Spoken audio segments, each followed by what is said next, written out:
विदेश नीति को लेकर बड़ी बड़ी बातें कही जाती थी।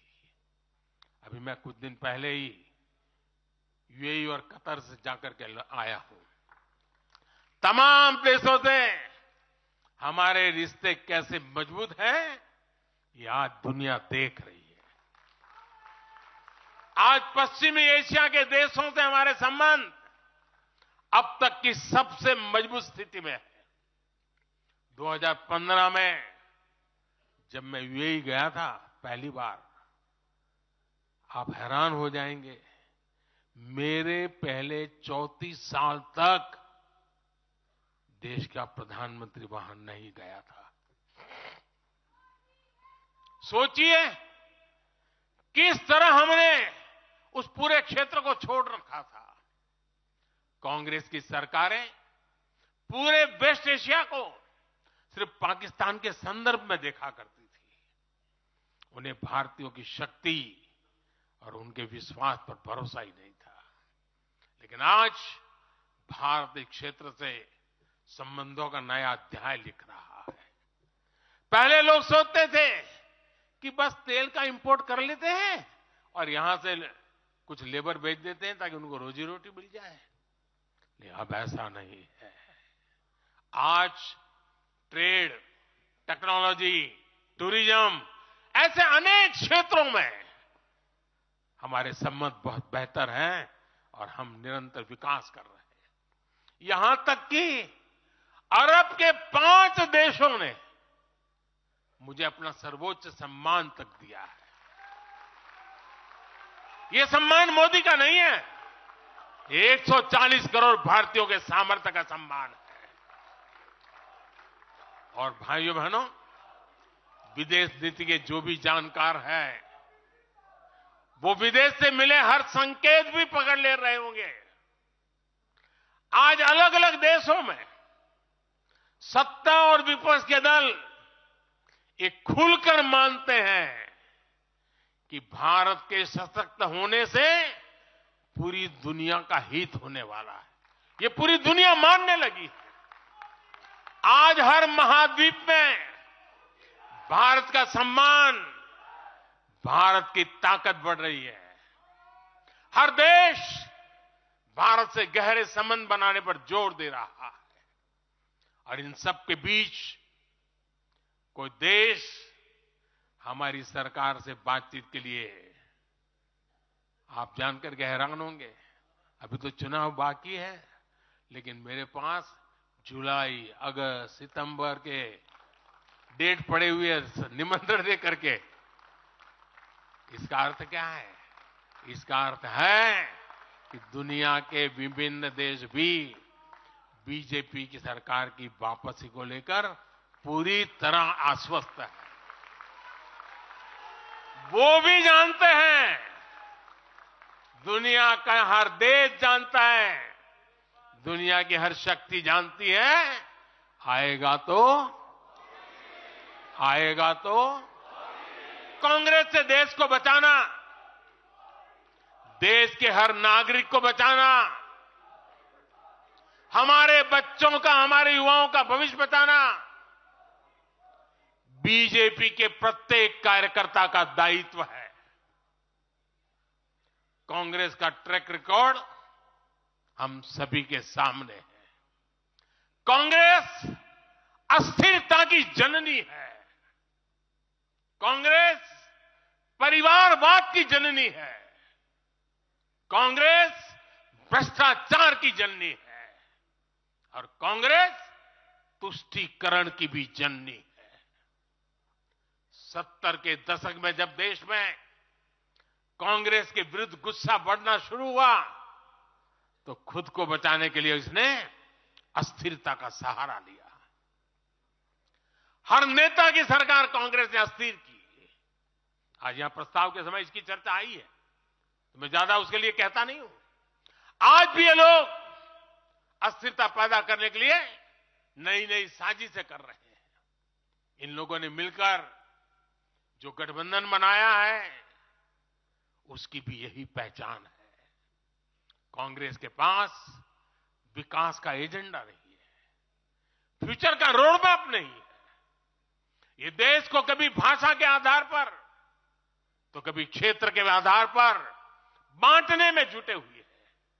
साथियों, कांग्रेस का एक सबसे बड़ा पाप ये रहा है कि वो देश की सेनाओं का मनोबल तोड़ने से भी पीछे नहीं रहे। भारत की राष्ट्रीय सुरक्षा और सामरिक शक्ति को नुकसान पहुंचाने में कांग्रेस ने कोई कसर नहीं छोड़ी है। जब भी देश के रक्षा क्षेत्र में कोई बड़ा काम हुआ, जब हमारी सेनाओं ने कोई उपलब्धि हासिल की, कांग्रेस ने हर बार उन पर सवाल उठाए। आप सिर्फ सोचिए कि 5 साल पहले इन लोगों ने क्या कहा था।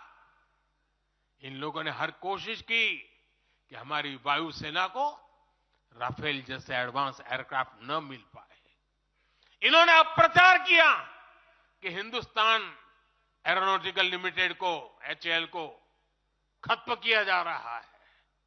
ये लोग तो HAL के बाहर फोटो तक खींचवाने के लिए चले गए थे।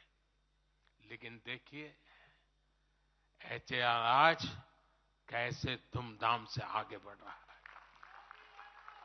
आज देखिए कितने सारे ऑर्डर आज उनके यहां बुक किए गए हैं।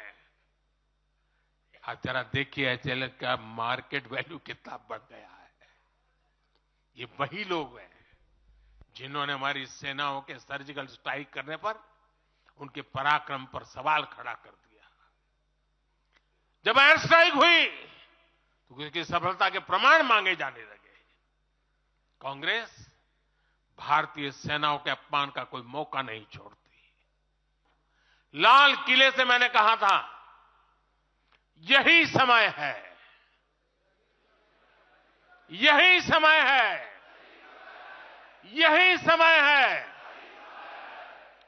भारत के इतिहास में आज वो समय आ गया है जब हमें अपने देश का भाग्य बदल देना है। और साथियों, मैंने देशवासियों को लाल किले से कहा था और आपको तो कई बार कह चुका हूं। मैंने देशवासियों को कहा था कि अगर आप 10 घंटे काम करेंगे तो मोदी 11 घंटे काम करेगा। अगर आप 12 घंटे काम करेंगे तो मैं 13 घंटे काम करूंगा।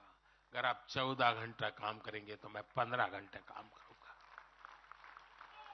मेरे साथियों, देश भर के मेरे कार्यकर्ताओं, देश भर के मेरे देश को उज्जवल भविष्य के लिए आशा लगाकर बैठे हुए लोगों से मैं कहना चाहूंगा, आने वाले 100 दिनों तक बीजेपी के हर कार्यकर्ता को अपने लिए नए लक्ष्य बनाने होंगे, उन्हें प्राप्त करना होगा। बीते वर्षों में भाजपा सरकार की योजनाओं का लाभ करोड़ों लाभार्थियों को मिला है। हमें हर लाभार्थी तक पहुंचना है। और मेरी एक व्यक्तिगत प्रार्थना है, करोगे? जरा हाथ ऊपर करके बताइए, करोगे? करोगे? हर लाभार्थी के पास जाइए, उनको कहना कि प्रधान सेवक नरेंद्र मोदी ने उन्हें प्रणाम कहा है।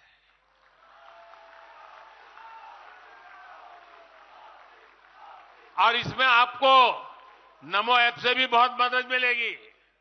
आप नमो ऐप के जरिए मेरा प्रणाम और मेरी चिट्ठी उन लाभार्थियों तक जरूर पहुंचाएंगे। किसी भी बूथ में एक भी फर्स्ट टाइम वोटर ऐसा ना हो जिस तक बीजेपी का कार्यकर्ता पहुंचा ना हो। आपको उन्हें पिछले 10 वर्षों के काम और आने वाले 5 वर्षों के प्लान, इसके विषय में जरूर बताना है। मैं आपको उन्हें नमो ऐप पर विकसित भारत का ब्रांड एम्बेसडर बनाने के लिए हमें उसको जोड़ना है। वो हमारा एम्बेसडर है। मतदान के दिन इन सभी मतदाताओं को बूथ पर लाकर हमें कमल निशान पर मतदान करवाना है और जहां एनडीए के साथी हो उनके निशान पर मतदान करवाना है। साथियों, हमें याद रखना है, हमें सिर्फ सरकार बनाने के लिए लोगों को नहीं जोड़ना, बल्कि देश बनाने के लिए भी तो लोगों को जोड़ना है। जो किसी भी कारण से अभी भी भाजपा से दूर है, उन तक हमें पहुंचना है। सबका साथ, सबका विकास ही हमारा मंत्र है। एक बार एक बहुत बड़े नेता मुझे मिले, मेरे प्रधानमंत्री पद के दूसरे कार्यकाल पे। बोले, मोदी जी, प्रधानमंत्री बनना बहुत बड़ी बात है, आप बन गए। आपने इतने दशकों के संगठन का भी काम कर लिया, मुख्यमंत्री के रूप में भी इतना लंबा समय रह चुके, प्रधानमंत्री में भी दोबारा आ गए।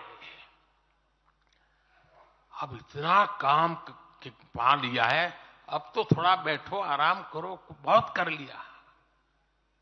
ये उन्होंने मुझे कहा था। उनकी वो भावना राजनीति के पुराने अनुभवों से थी। लेकिन साथियों, हम राजनीति के लिए नहीं, राष्ट्र नीति के लिए निकले हैं। हम तो छत्रपति शिवाजी महाराज को मानने वाले लोग हैं। जब छत्रपति शिवाजी महाराज का राज्याभिषेक हुआ तो उन्होंने ये नहीं किया कि अब तो छत्रपति बन गए, सत्ता मिल गई तो चलो उसका आनंद लो। उन्होंने अपना मिशन जारी रखा। ऐसे ही उनसे प्रेरणा लेकर के मैं अपने सुख वैभव के लिए जीने वाला व्यक्ति नहीं हूं। मैं बीजेपी सरकार का तीसरा टर्म सत्ता भोग के लिए नहीं मांग रहा हूं। मैं राष्ट्र का संकल्प लेकर निकला हुआ व्यक्ति हूं। अगर मैं अपने घर की ही चिंता करता तो आज करोड़ों गरीबों के घर नहीं बना पाता। मैं देश के करोड़ों बच्चों के भविष्य के लिए जीता हूं, जागता हूं, जूझता रहता हूं। देश के करोड़ों युवाओं, करोड़ों बहनों बेटियों, करोड़ों गरीबों का सपना ही मोदी का संकल्प है।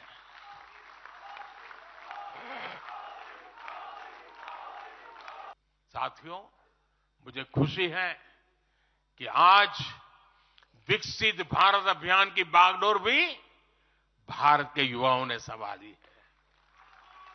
पिछले 1.5 साल में विकसित भारत के संकल्प से जुड़े सुझावों के लिए, और लोगों को ऐसा लगता होगा कि हम बात पता, ऐसा नहीं है। इस पर हम 1.5 साल से चुपचाप काम कर रहे हैं। सरकार की मशीनरी को लगाया है और आपको जानकर के खुशी होगी, अब तक 15 लाख लोगों से ज्यादा लोगों ने विकसित भारत कैसा हो, रोडमैप कैसा हो, इनिशिएटिव कैसे हो, नीतियां कैसी हो, इसमें विचार विमर्श हुआ है। लोगों ने अपने आइडियाज दिए हैं और आपको जानकर के और खुशी होगी, इन 15 लाख में से आधे से ज्यादा वो लोग हैं जिनकी उम्र 35 से कम है। पूरी युवा सोच के साथ हम आगे बढ़ रहे हैं।